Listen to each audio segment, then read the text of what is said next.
Is the Democratic Party capable of reforming itself from within?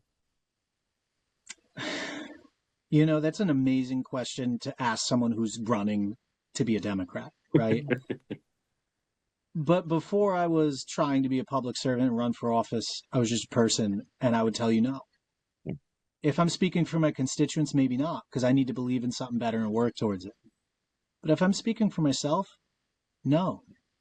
We need to evolve first, right? Like the whole idea of the revolution will not be televised, Yeah. right? It's in your mind.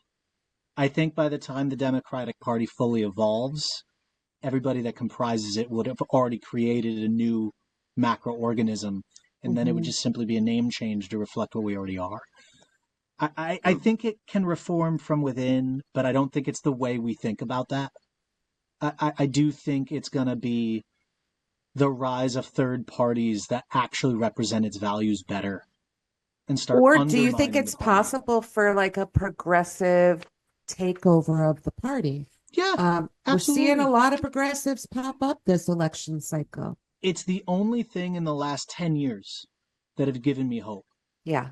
A lot of this comes back, we can dial this back to any point in American history, but a lot of it dials back to 2010. 2010, Republican opposition, dawn of the Tea Party, the Hmm. racialized underbelly.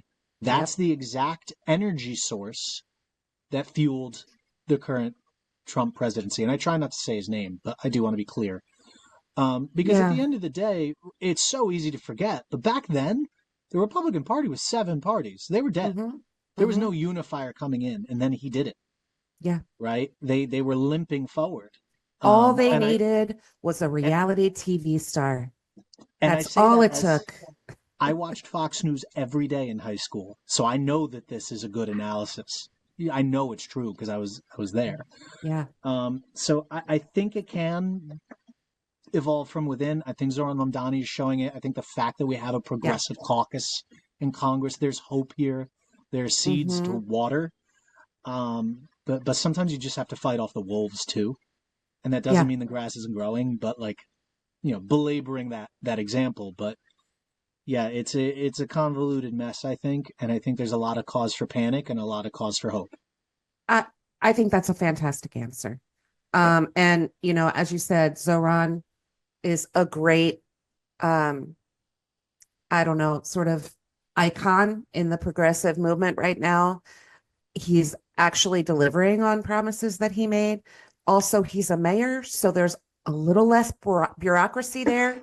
Um, you're going to have bureaucracy regardless of your role, but certainly he's going to deal with a lot less of it not being in a federal position. So Yeah. we have to that's a disclaimer. I love him, Yeah, absolutely me love too. him.